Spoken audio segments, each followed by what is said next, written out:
Patriot Act has been used to keep our homeland safe since 9/11, but some folks think that it allows our government to overreach and invade citizens' privacy.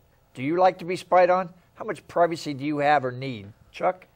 Tell us. You know, I always go back to Ben Franklin, and I read it on the internet, so it's got to be true. He said that, you know, anybody who's willing to give up freedom for security deserves neither. Exactly. And, you know, I agree with that completely. I think that we have allowed way too much intrusion? Intrusion is the word, yeah, into our privacy. And we've done it willfully. It's not like we had any big fight back against it, pushback against it. But you know, I'll tell you something. First of all, number one, China intruded on us recently in a big, bad way. And I understand as of today, even the White House communications person, Josh Earnest, was one of the data that was potentially breached. But the other thing is, we also found out that France doesn't like us spying on them. I heard that on the radio. So, I mean, there's, you know, spying. The unfortunate thing is technology is a great thing, but it always, every technology has a good and perhaps a not so good use. And as technology has expanded, we talked earlier about the fact that no matter where you are, there's a better than average chance you're being filmed or photographed by someone or something. Right. And that is the same thing with respect to these communications devices. You know, is it a coincidence that when I look up lawnmowers on the local home improvement site, that the next time I go to any website, there's advertisements for different lawnmowers there? Yeah. Not so much. So, you know, Big Brother knows who we are, where we are, what we're doing, and I don't know that we're going to stop it. I don't know how we are. I don't see how you can stop it at this stage. I still, you know, I don't think we're that far from Terminators. And frankly, I think it's going to get worse. Well, and, you know, I think there are a couple of good points there. We did, in a panic, allow the pendulum probably to swing too far. The reality, however, is our standards have to evolve because technology has evolved so quickly in the last 20 years that the norms that we had in place in terms of protecting personal privacy just don't apply any longer. Right. Now, by the same token, you know, you made the argument that we've been spied upon by China and we've had all these security breaches.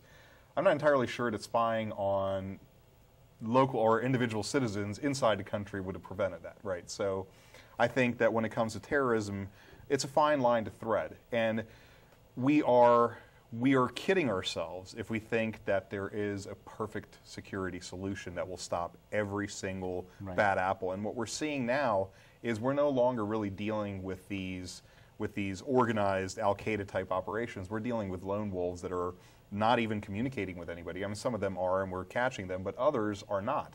They're like the kid in South Carolina. They're baking their entire plan inside their own head, and until we can see in there, we're not going to catch it until it happens. So we're deceiving ourselves if we think that some increased level of security is going to absolutely protect us. And you're right.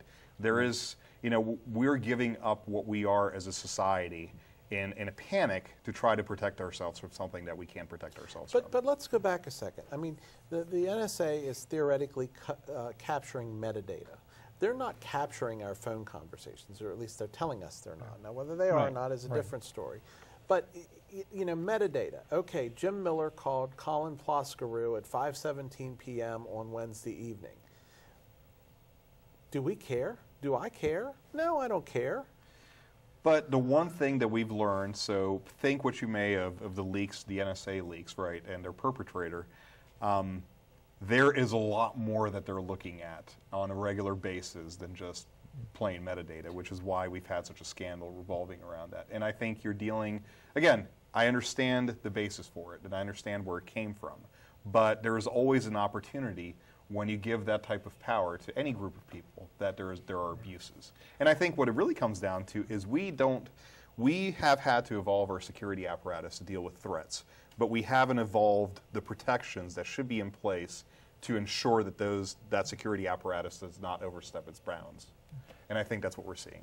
You didn't care about them knowing you called him at 5:17, but do you care if they know what the conversation was, that you guys are going to stop at McDonald's and have a McGrill or something like that? Do you care about what your conversation? They know what your conversation was. Until it affects your health care premiums. Yeah, well, that's a good point.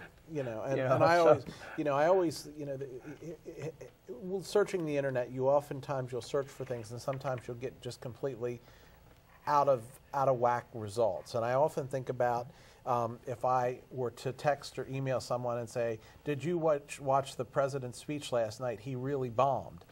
Well, we have Exactly. president and bomb in Right. the The same same word. email, Well, having nothing to do with anything that I would And then you have intend a knock to do. at the door. Yeah, and then a knock at the door comes. So, at any rate. Well, a and the SWAT reality team. of the matter is we have an inherent right to privacy, and this is not, it's not a right to privacy as long as we're not doing anything wrong. It's a right to privacy, and I think that's where a lot of the concern comes from. Absolutely. Credit fund. Okay, well, stay tuned. Last call is next. Be right back.